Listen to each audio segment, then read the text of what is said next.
Oke, jadi sebelumnya perkenalkan, aku Noni, salah satu staff event dari Alliance France Makassar. Jadi pada malam hari ini aku mau welcome teman-teman juga semuanya. Selamat datang di acara Cine Club atau nonton bersama, dan juga ada sesi diskusi sinema Prancis yang diadakan oleh Aliansi Prancis di Makassar.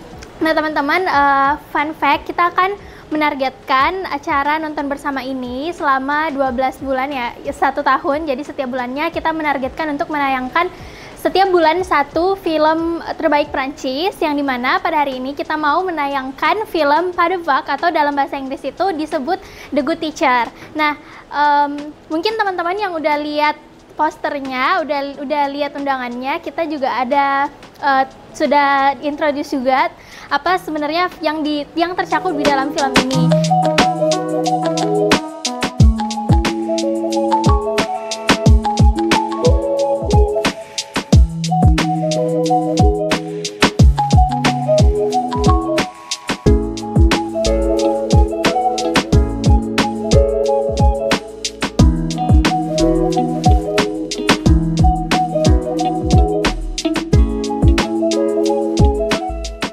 Pertama-tama perkenalkan, saya Taufan Anugrah, akrab disapa Taufan, dan sedang berkegiatan dalam UKM Liga Film Mahasiswa Universitas Hasanuddin.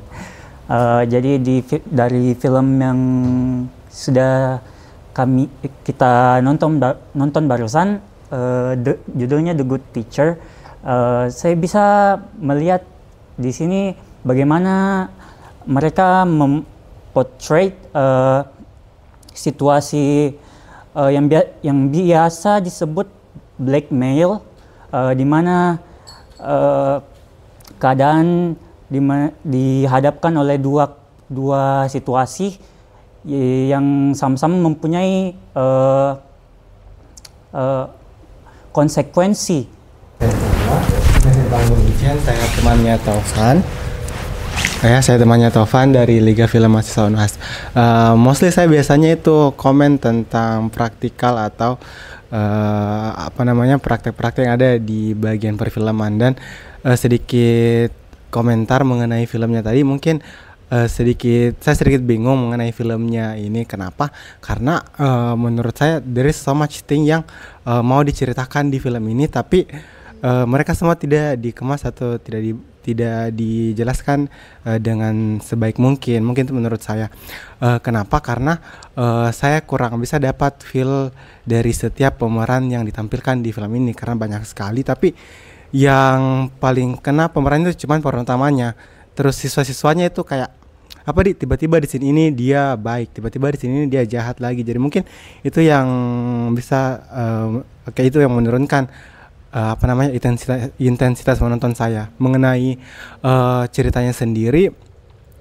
Kalau dibilang film ini mengenai pelecehan seksual in the main way, I think kayaknya itu kurang saya dapat di film ini, karena kayak menurut saya film ini lebih membahas bagaimana sistem di suatu lingkup society itu kayak bisa dibilang agak kurang, karena kayak di bahasanya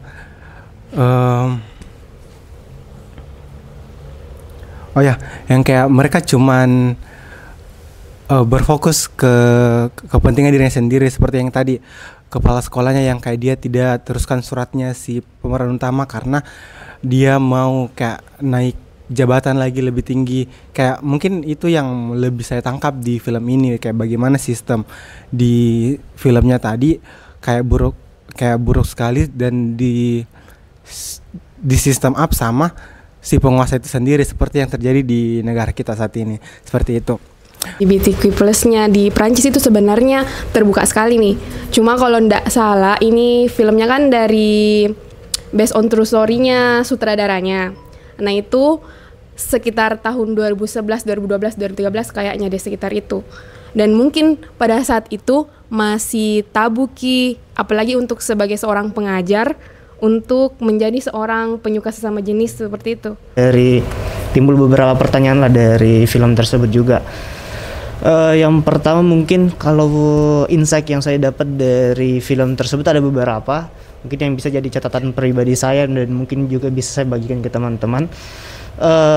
Ada beberapa fenomena yang menurut saya juga bisa bilang apa ya, kayak kesannya pas saya nonton film ini, nah ini yang saya khawatirkan.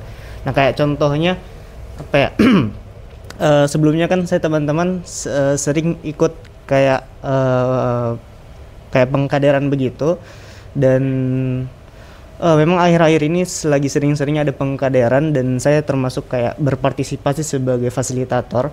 Dan menurut saya itu kadang apa ya, memang banyak sih dilemanya kita sebagai pendidik ketika memang menghadapi misalnya kayak remaja lah, walaupun saya juga sebenarnya masih remaja.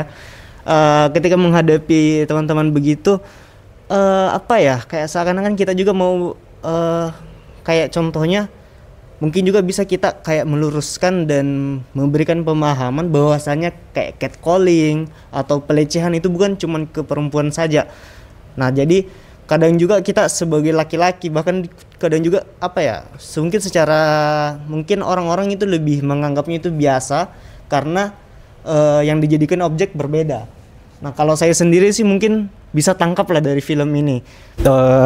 Pas tadi ada misalnya kayak apa ya, tuduhan kalau misalnya seorang guru itu melakukan pelecehan itu langsung diselidiki, nggak kayak di Indonesia yang bisa dibilang mungkin berkali-kali dilakukan atau banyak korbannya baru diselidiki kayak begitu. Tapi ya itu terlepas dari dia bersalah atau tidak. Yang kedua soal si Juliong ini yang apa namanya, menyembunyikan diri. Jadi di salah satu kelas saya itu kita pernah diajarkan soal Panopticon Tower. Kalau nggak salah itu teorinya punyanya Foucault.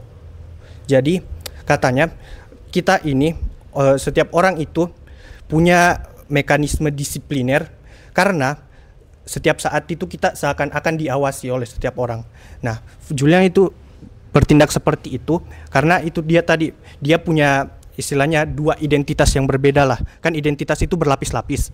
Dia tidak mau kalau orang pandang dia karena dia homo kayak begitu. Jadi makanya dia punya mekanisme disipliner untuk tidak menunjukkan hal itu ke orang-orang kayak begitu. Kita hari ini terima kasih atas partisipasi teman-teman semua. Terima kasih atas antusiasmenya. Terima kasih kepada komunitas-komunitas yang sudah kami undang. Ya, ada Liga Film juga, ada YRI, ada DPD juga, dan teman-teman lainnya yang sudah ikut serta di dalam kegiatan hari ini. Saya sendiri berharap kalau bisa melihat teman-teman lagi di kegiatan-kegiatan AF berikutnya, karena kita punya masih banyak sekali lagi event kolaboratif lainnya yang mungkin bisa lebih besar dari ini dan bisa mencakup lebih banyak partisipan lagi. Jadi teman-teman jangan kapok-kapok datang ke AF. We really hope to see you again in the next opportunity. Thank you so much for everyone here and see you in another occasion. Thank you.